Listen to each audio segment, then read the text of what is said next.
snake people. You bunch of big snake lovers, you. On today's program, we have one of the founders of modern herpetoculture, Mr. Bob Clark. He is the man behind the morphs and the captive bred pythons. Made famous after producing and making available the first albino Burmese python babies that set him on track to live his dream of breeding snakes for a living. Did you catch my show yesterday?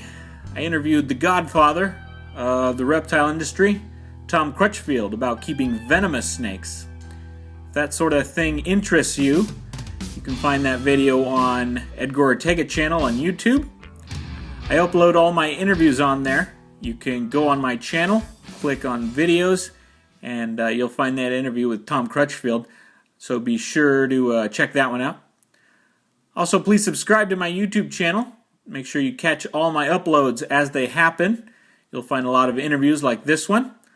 Also, please follow the Edgar Ortega Radio Show page on Facebook, and your life will never be the same again. I'll be running some contests these next few weeks as prizes become available. Right now, we're giving away some cool things. You could win stuff just for subscribing and showing your support for the show. So check it out on the Facebook page to see what contests we have going on right now. As always, please donate to your local pet shelters. This is a reminder. Local shelters donate 100% of your dollars to helping shelter animals. If you donate to the Humane Society of the United States, they'll give less than 1% of your donations to pet shelters. So do the math.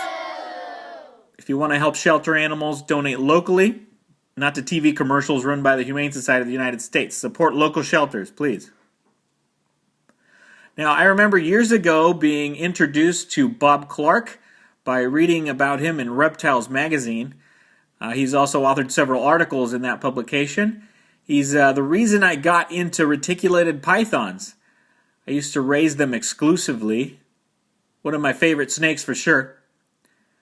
I've gotten snakes from Bob, and I was able to visit him a couple years ago at his facility in Oklahoma. That was a real treat for me, getting to meet him and see his animals there and his facility. Bob Clark breeds snakes full-time now. He has been for many years. Some of you may have that same dream, or you do it now for fun or the love of the animals as a hobby. Either way, I know you'll have fun hearing from Bob. You don't hear him doing a lot of interviews. He's a busy man, rarely takes a vacation. But as we find out in this interview, you don't need a vacation if you love your job as much as Bob Clark. He took time out to talk with me. Many of you know who Bob is, but if you've never heard of him, meet Bob Clark. All right, with me now is famed reptile breeder Bob Clark. Bob, thank you so much for being here with me today. I know you're super busy. Nice to be here. All right, Bob. For those younger budding herpetoculturists, reptile keepers, or future herpetologists who may be meeting you here for the first time, take me through kind of the history of Bob Clark, your early beginnings, having an interest in reptiles, all the way through your college years, early businesses, to where you are today working with reptiles. Well, I guess when I people ask me how I got interested. I don't recall that. I don't remember getting interested. I just was interested. You just always were. From the very beginning. I was all about reptiles, catching them, keeping them, and it was only sometime later that I thought, hey, you can breed these? I thought, well, I'm doing it then. So you got more of them. Yeah, I can make my own. Yeah, so you got started. Pardon me? And then you got into business with it? Yeah, my educational background is in biology and actually in herpetology. I've got a master's degree in herpetology, and I just didn't know what to do with it. I didn't know how to make a living doing that. I didn't want to teach, and research didn't interest me. So I went into retail clothing. Of course, that makes sense. That makes sense, yeah. I did that for 10 or 12 years, and then Oh, in the mid '80s, I was lucky enough to get that first albino Burmese python, and I'm fond of saying it changed my life. Yeah, and you pretty much changed herpetoculture from then on. Yeah, the Burmese python, they can all find their ties back to you pretty much. Yeah, so that was important for me. I mean, I say it was lucky, but when I tell the story, it's smart. Yeah, So, yeah, no, I mean those weren't around like they are today. yeah. And you produced hets, and then eventually started producing your albinos, and we have them now all over the place thanks to you. Yeah, it was a big deal for me. It really did change my life. Yeah. Now speaking of that, you're the source in American herpetoculture for many of the snake morphs that we have in the hobby today. You mentioned the Burmese python. List some of those that you can say pretty fair that you're responsible for producing for us, and then tell me about some of the projects which you're working on for the future. Let's see. Well, the albino Burmese python was big and important. The albino ball python, the albino reticulated python. Let's see. Labyrinth Burmese, granite Burmese, um, striped ball python, uh, sunfire reticulated, pied reticulated. Um, let's see. You can't remember them all. I have some more. I can't think of them at the Yeah, yeah. at the moment. Are there some you're trying to produce now that we've never seen before? Well, I've always got things in the works as far as new traits. I don't think at the moment I have anything that I'm working on at the moment. Combinations of traits, yes, but as far as new Right. single mutations, at the moment, no. No, you're just still dabbling in the morphs, though. No, that's really cool. Now, you were working in the clothing industry, you mentioned, and then you started producing albino Burmese python. It actually made more money doing that than your clothing business one year, and then it all went from there. Isn't that what happened? Yeah, people think, well, how much did that first albino Burmese sell for? How much did you get for that? How special and wonderful it was at the time. People imagine it must be, tens of thousands of dollars, but I sold them for $4,000. But I was selling them at a time when it was not in people's mind to buy an expensive snake to breed it to make money. Right. So, to me, I thought, man, I am pushing the frontier of high prices here. $4,000, if that same thing would have happened, say, 15 years later, I mean, you couldn't. I can't even imagine how much that might have sold for in an environment that was already primed to be interested in buy expensive animals. But anyway, Right, it evolved, and we evolved with it. No, it's amazing what can happen with it, but it was also a time when you were not only producing morphs, but captive bred animals weren't also readily available at the time. Yeah, that's exactly right. I came from a time where just to keep the thing was enough, and Yeah. in '74, I hatched some normal Burmese pythons, and I thought, oh man, you're doing it now, Clark. You really got something going here. So, yeah, I thought that was a really big deal in those days.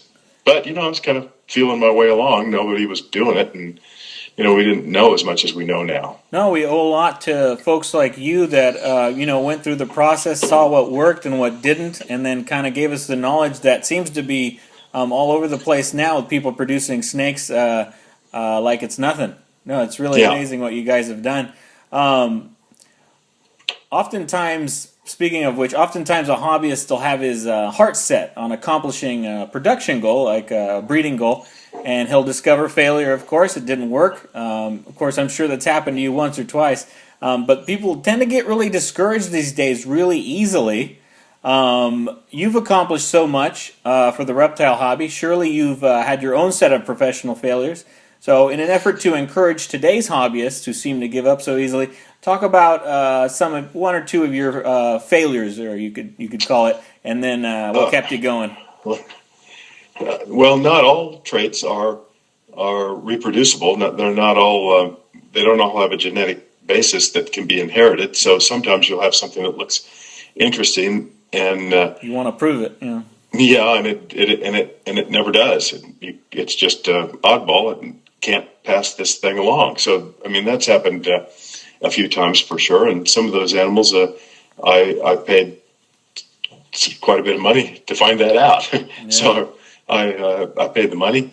I worked for a few years, and in the end, there was nothing. So I guess that's pretty common. I think that you put a lot of hope in certain animals breeding, and you got to have the animal, you got to breed the animal, you got to hatch them, and then you got to sell them. And there's a lot of opportunity along the way for something to go sideways on you. And yeah. I'm sure everything that could happen has happened to me. So, and then in 2011, my facility burned to the ground. That was a pretty hard hit. Yeah. But I hate to dwell on those kinds of things. My things have worked out pretty well for me. I mean, that's something that I can recognize, and I'm grateful for it. That I can have the best job in the world, and it pays the bills. Right. I mean, that's pretty intense. You mentioned your facility burned down. Luckily, many of your animals you were able to save, and then I visited you at your new facility. You still got quite a bit of critters there, but you were able to bounce back from that. Yeah.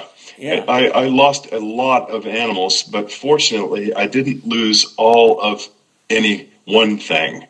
So I lost a lot of everything, but not all of anything. Yeah, we can all remember I think it was Pro Exotics fire. Yeah. Yeah. With those guys, they went a whole new direction with that. Most people know you for your work with snakes, but I know you're also a big fan of tortoises. Tell me about some of the past, present, future projects you've done with tortoises. Well, I like many things. I like all kinds of everything, but the day's only so long, and I can't do everything. So yeah. I do the things that I do like. I like tortoises quite a bit. I like all of them, but I've kind of focused on the big ones. I'm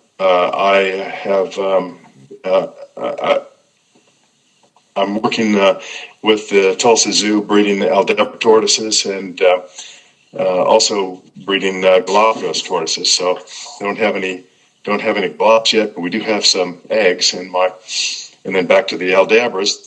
This relationship with the Tulsa Zoo to breed those has been very productive. And my female that I bought in 1981 as a 4 inches has reached maturity and has produced over 120 babies since we started doing that. So she's very, very productive. Those are some cool animals. They get really big. Those Aldabras and and you mentioned the Galapagos tortoise is not something people normally get to work with. I did. On the Galops, that was something that just was not available 30 years ago when I got mine. Yeah. But I did take the first 2 albino Burmese pythons and trade them for 2 baby Galapagos tortoises. Oh, that's a cool story. Yeah, there's a nice connection there. Do you need some kind of special permitting to do that, or are you just able to get them? Well, as an endangered species, you have to have a permit to cross them, to take them across state lines. Yeah. You don't have to have anything to actually keep them, though. Oh, well, that's kind of weird. Unless you can transport them through some sort of beaming device. There's a lot of unusual laws. Yeah, in addition to your prolific work with reptiles, we recently did a show on falconry. You do falconry. I'd love to hear a story on that. Tell me how long you've been doing that, and talk about your work in falconry. I've been a falconer for 45 years or more. So No, not a new thing for you. Pardon me? Not a new thing for you.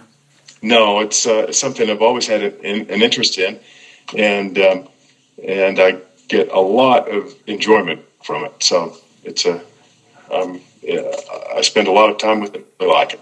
What kind of birds you have now? I am flying a goshawk right now, and really in previous years, I've been flying mostly falcons. Right. No, that's cool. My buddy's a falconer. Took an interest in it. I'm going blind, so falconry doesn't really work very well for me with my eyesight. Oh no! But it's great that it's great that people can do that. I still enjoy what I can see here. I noticed while at your facility in Oklahoma that I know they're interested in reptiles and snakes and tortoises and other things. But you also have fossils laying around. Do you still have those there?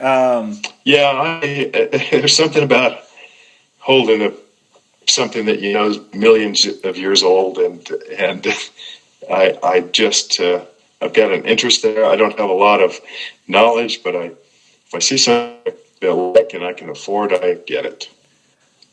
So if you like it and you can afford it, you'll get it. So it's more of a little side hobby for you. Yeah, it's I have a lot of interest, like I say, but yeah, that's one for me. No, yeah, it's always interesting when you have a bunch of interests. You got to kind of weigh how much time and energy you put into it, especially with as much as you work. I mean, I know that you're a hard worker. You're constantly working. There's always something going on with you. I think you're working right now as we're talking. So yeah, people say, "What do you do for fun?" I say, "I work." Yeah, no, you really don't go anywhere. I got a good job. No, that's really awesome. You're living the dream like some other people I've talked to. Going back to the reptile hobby, I mean, it's changed dramatically over the past several years with the rise of new regulations, ban on importing, exporting, and transporting animals within the U.S. Tell me how this has affected your life as a business owner. Well, we have to adjust and evolve in the environment in which we find ourselves. Things change. I don't like it, but you have to do what you have to do. I'm irritated with regulations that have no real thought behind them, no positive effect from them, that are made by people that don't know and understand what we're all about here. And but like I say, it's what we have to do. Right. It's been really interesting. Those have been able to survive, and those that have adapted enough or adjusted their businesses to be able to continue doing what they love, working with animals, and still be able to make a living. You've overcome a lot of obstacles. It's really interesting. Last I saw you, we talked about you working so hard. You mentioned that you rarely take time off, so surely you owe a great deal of your success to your work ethic. In order to succeed, I mean, you have to have that. I just talked to some guys that are just constantly working, and they're the ones that do well. They work hard, like you, and many successful people in the hobby do that today. I noticed that they're just constantly working. So in the height of your reptile days, take me through what a day would be like for you. Oh, I know it's one thing to work hard, but if you really like it, it's something totally different. I mean, it's not like I'm selling insurance all day. It's not like work, yeah.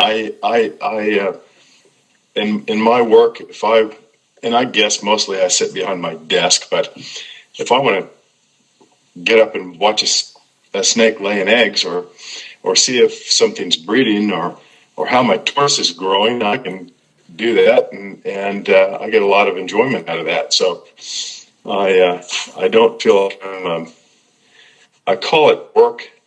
I guess it is work, but it's not like I said, like selling insurance. It's not a chore. Yeah. Hey, somebody probably likes to sell insurance, and to that person, I'm very sorry. So, well, yeah, but he probably doesn't like snakes, though. So yeah, that's right. He is an unenlightened person. If he did have snakes, his life might be different.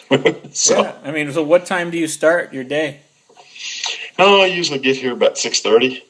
and I stay here till about 6:30. It's a good 12-hour day. About.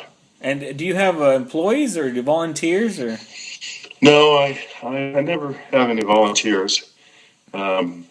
It's dirty, stinky work. I feel I can ask somebody to do that for no pay, and then there's of course there's a little liability here, so I have employees. That's good. No, that's good.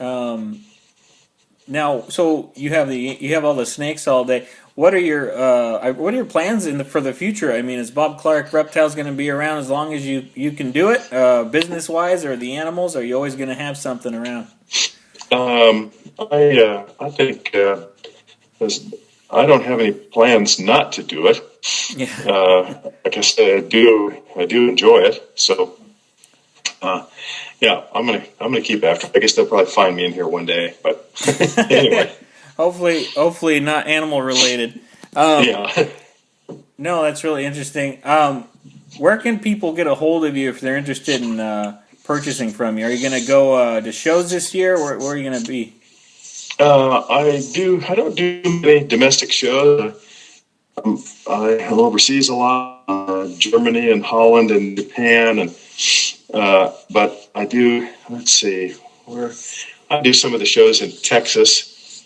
I don't travel too far when I'm for the domestic shows, but these days it's really not necessary that I do either, because if you want a snake, send me an email. I'll send you a picture, and then tomorrow you have a snake. So it's not like it used to be. No, that's great. I mean, people just get a hold of you, and it's great that you can keep business going that way. You don't even have to go to the show. Sometimes people just go to schmooze at the shows anyway. Yeah. But they're a lot of fun. It's great you can do that, and plus you get to travel around. Well, Bob, I don't want to take much more of your time. Thank you so much for taking time out of your day to speak with me. I know you're working, so I'll let you get back to that. I really appreciate you talking to me. Talking about snakes and talking about myself. Yeah. I can't get any better than that. So I'm happy to do this. It's a subject you know. Thank you so much, Bob Clark, for being here with me. Okay, thanks, Edgar. All right, bye. Bye-bye. That was Bob Clark of Bob Clark Reptiles. Be sure to visit his website, bobclark.com. As always, thank you for listening. Be sure to subscribe on YouTube and the Edgar Ortega Radio Show Facebook page. I post my videos on there too. If you enjoyed this video, please leave a comment below and share it so that others can enjoy it. Check back tomorrow for my next interview. I'm Edgar Ortega, and you've been listening to the Edgar Ortega Radio Show.